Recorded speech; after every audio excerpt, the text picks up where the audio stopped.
famille, Sasanochi.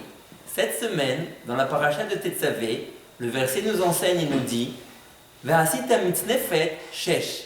Tu devras faire un turban au Kohen et il devra le porter pendant le moment de son service au Beth Amikdash. Les Chachamim nous enseignent et nous disent que le turban que portait le Kohen pendant son service était destiné à apporter au peuple d'Israël une kapara, une rédemption, un pardon par rapport à la faute des gassé harouar, des gens qui ont de l'orgueil, qui ont de la gahava. Combien devons-nous faire attention à ne jamais nous enorgueillir dans Doma Hassim? Le Mashgiach, le directeur spirituel de la yeshiva de Kfar Hasidim, avait l'habitude de recevoir chez lui, pendant certaines périodes, des bachurim pour dormir avec lui.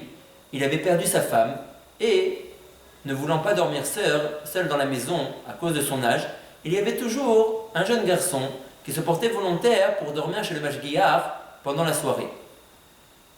Un jeune garçon a une fois raconté ce qu'il a vu dans la maison du Mashgiach pendant cette nuit qu'il a passée chez le Rav. Le Rav s'est réveillé en plein milieu de la nuit, a ouvert la fenêtre, regardé dans le ciel et a répété plusieurs fois avec ferveur le verset qui nous dit Velo tavi toeva el betecha. Tu ne feras pas venir une abomination dans ta maison. Et le Rav a répété pendant de longues minutes ce verset. Velo tavi, tu ne feras pas venir toeva, quelque chose de dégoûtant, une abomination, betor betecha dans ta maison. Le jeune garçon a été pris d'effroi. Peut-être que le Rav a vu quelque chose en moi de pas correct et que c'est vers moi que ce passouk est dirigé et qu'il répète dans son fort intérieur qu'en réalité la chose non correcte, c'est moi qui l'ai fait rentrer dans sa maison. Pris de panique, il s'adressa au Mashgiach et lui demanda Est-ce que le Rav a vu quelque chose de pas correct chez moi? Le Rav le rassura, lui dit non, pas du tout. Je répète le passouk de l'Otavi Torevel el Betecha de ne pas porter une abomination dans sa maison par rapport à ce que les Chachamim nous enseignent, que Torevat Hashem kol gevalev. C'est quelque chose de dégoûtant aux yeux de Akadosh Baruch Hu, quelqu'un qui est Gevalev, quelqu'un qui s'enorgueillit. Demain, pendant la prière du matin, quand je vais rentrer dans le Beth Knesset de la yeshiva, toute la yeshiva, tous les bachorim vont se lever devant moi. Parce que je suis le directeur spirituel et également à cause de mon âge avancé. J'ai donc un risque de m'enorgueillir. Je travaille sur moi tout au long de la nuit pour ne pas m'enorgueillir. Je dois faire attention de ne pas apporter l'orgueil qui est une abomination, betor beti dans ma maison, c'est-à-dire dans mon cœur. Je dois absolument faire attention que mon cœur soit propre, soit débarrassé de tout orgueil. Si quelqu'un a chas veshalom de l'orgueil, il perd même dans la qualité de ses mitzvot. Le Chafetz Chaim nous enseigne par la parabole suivante combien l'homme doit faire attention à ne pas s'enorgueillir et que si chas veshalom il s'enorgueillit, il perd de ses mitzvot. Le Chafetz Chaim nous dit, après 120 ans, Réhouven quitta ce monde. Il arriva devant le tribunal céleste. Et là, on lui fit savoir qu'ici, il y avait un jugement. On devait le juger pour savoir est-ce qu'il était à même à rentrer au paradis, au Gan Eden, ou est-ce que Chaz Veshalom, il devait plutôt se diriger du côté gauche vers le Gehinnom. Et alors, on apporta à Réhouven toutes les mitzvot qu'il avait fait pendant les 120 ans de sa vie. Et on les fit monter sur la balance, les unes derrière les autres. Mais également, de l'autre côté de la balance, sur l'autre plateau, monter toutes les avérotes de Réhouven qu'il avait commis pendant ces 120 ans. Et malheureusement, la balance avait beaucoup de mal à pencher du côté droit. Réhouven dit au tribunal céleste, mais un instant, il y a ici un problème. Nous sommes dans le monde de la vérité, je ne comprends pas. Vous êtes en train de peser mes mitzvot, les bonnes actions que j'ai réalisées pendant mes 120 ans de vie. Je vois que vous avez mis par exemple ma contribution mensuelle au Beth Knesset. Vous écrivez que j'ai donné 120 shekels au Beth Knesset d'une manière mensuelle. Ce n'est pas vrai. J'ai donné 500 shekels au Beth Knesset de manière mensuelle. Vous écrivez que j'ai aidé avant les fêtes les pauvres et les nécessiteux par un montant X. Mais c'est pas vrai, j'ai donné beaucoup plus, etc., etc. Il y a ici un vice de procédure. Vous n'êtes pas en train de peser mes mitzvot d'après ce qu'elles valent réellement. Vous les sous-estimez. Ce n'est pas du tout ça le prix de mes mitzvot. Donc évidemment qu'il y a un problème dans la balance. Vous devez estimer mes mitzvot comme il se doit, d'après ce qu'elles valent vraiment. Oh, un juge du tribunal céleste s'est levé et expliqua à Réhouven, un instant. C'est vrai absolument que tu as fait une contribution mensuelle au Beth Knesset à raison de 500 shekels par mois et pas 120 shekels par mois. Mais tu sais combien tu t'es enorgueilli quand tu as donné ces 500 shekels par mois? Tu t'es tellement enorgueilli que ce qui restait en fin de compte de cette mitzvah que tu faisais d'une manière désintéressée, c'était seulement 120 shekels.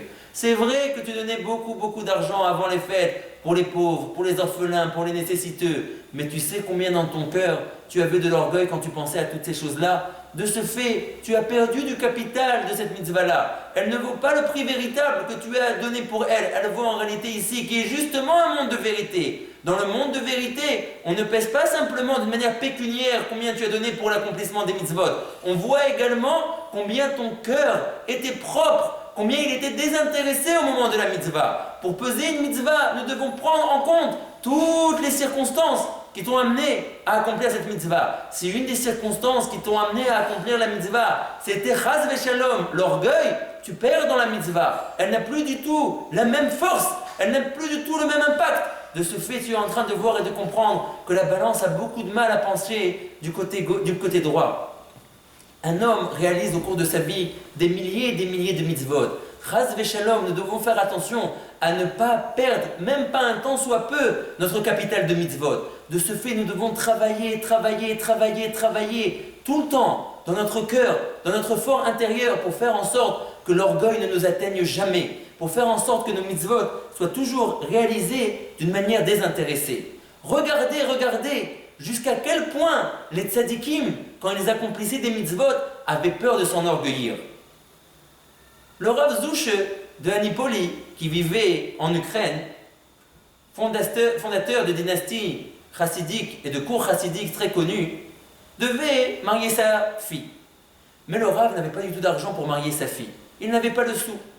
Sa femme, voyant que l'échéance était en train d'approcher, que leur fille était en train de grandir et que pour la marier, bien évidemment, il fallait un minimum d'argent, dit à son mari, dit à Rav Zouche, mais qu'allons-nous faire? Tu n'as pas d'argent. Qu'est-ce qu'on peut faire pour marier notre jeune fille? Personne ne voudra se marier avec elle si nous n'avons même pas de quoi lui apporter le strict minimum pour les besoins du mariage et pour après faire en sorte que le jeune couple vive d'une manière digne. Rav Zouche lui a dit, pas d'inquiétude, je vais me rendre chez mon Rav, on va voir qu'est-ce qu'il va me dire. Rav Zouche se rend chez son Rav, chez le Chosé Miloublin, et là, quand le Chosé Miloublin entend ce que Rav Zouche a à dire, il lui dit, n'aie pas d'inquiétude. Baruch Hashem, beaucoup de gens me donnent de l'argent quand ils viennent me visiter et me demandent de le distribuer pour la tzedaka. J'ai ici 500 roubles. Je te donne ces 500 roubles, prends-les et va tranquillement marier ta fille. Rav Zouche rentre dans sa vie le cœur léger. Et en chemin, il s'arrête dans une auberge, tenue par des Yehoudim, bien sûr, par des Juifs, et il voit là-bas un remue-ménage terrible. Il s'adresse au patron de l'auberge et il lui dit, qu'est-ce qui est en train de se passer ici? Le patron de l'auberge lui dit, nous étions censés célébrer un mariage cet après-midi. Demande Rav Zouche, alors, qu'est-ce qui se passe? Qu'est-ce qu'il y a? Qu'est-ce qui ne va pas? Le patron de l'auberge explique à Rav Zouche et lui dit, la maman de la Kala est veuve. Elle n'a pas beaucoup d'argent pour marier sa fille, mais elle s'était quand même engagée à donner 500 roubles pour le jeune couple. Et elle a perdu la somme. En venant à l'auberge, elle a perdu quelque part la somme. Et les parents du Khatan refusent de commencer la cérémonie tant que la almana, tant que la veuve n'apporte pas les 500 roubles. Rav Zouche lui dit, oh, si ce n'est que ça, pas d'inquiétude. J'ai trouvé justement en arrivant devant la porte de l'auberge une enveloppe avec 500 roubles. Et je ne savais pas à qui cette enveloppe appartenait. Maintenant je sais que ça appartient à la almana, je vais lui rendre. Bien évidemment, c'était l'enveloppe avec les 500 roubles que le maître du Rav Zouche lui avait donné, qui était destiné à marier la fille du Rav Zouche. Et Rav Zouche, quand la veuve arriva vers lui, elle le remercie chaudement. Mais Rav Zouche lui dit, mais avant de te rendre l'argent, je veux que tu me donnes un petit quelque chose. C'est pas normal que je fais quelque chose de tellement grand et que tu ne me donnes pas d'argent. Arrête, voici que je suis en train de te rendre une somme colossale que tu avais perdue. Si je n'avais pas été là, tu n'aurais rien reçu. Je veux au moins, pour me dédommager de la fatigue que cela m'a occasionné, que tu me donnes 20 roubles. Tout le monde s'est ingéré dans la salle et dans l'assistance. Une pauvre femme, une veuve, pour marier sa fille unique, alors que tu vois combien les choses sont difficiles pour elle, et que de toute manière c'est une mitzvah de la Torah. Depuis quand est-ce qu'on reçoit l'argent pour accomplir une mitzvah de la Torah, de la Shabbat Aveda, de rendre un objet perdu? Les gens, par méprise, ont sorti quelques pièces et ils lui ont jeté à la figure comme un moins que rien, comme un vagabond qui se fait de l'argent sur le dos d'une veuve. Et ainsi, la cérémonie a été célébrée.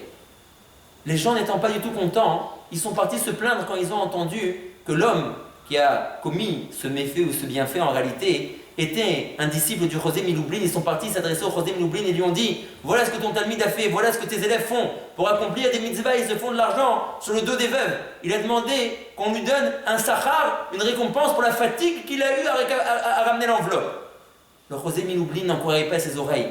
Il se rendit directement chez son Talmid, chez Rav Zouche, et lui demanda de raconter et de lui expliquer qu'est-ce qui s'était en réalité passé.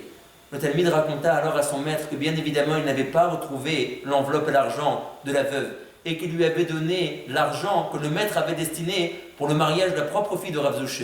Mais là, le Yetzer Hara frappa fort dans son cœur. Il lui dit Psst, Zouche, quelle mitzvah magnifique et fabuleuse tu es en train de faire.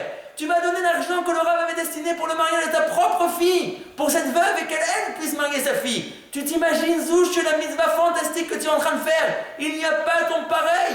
Il n'y a personne aussi grand que toi dans la génération.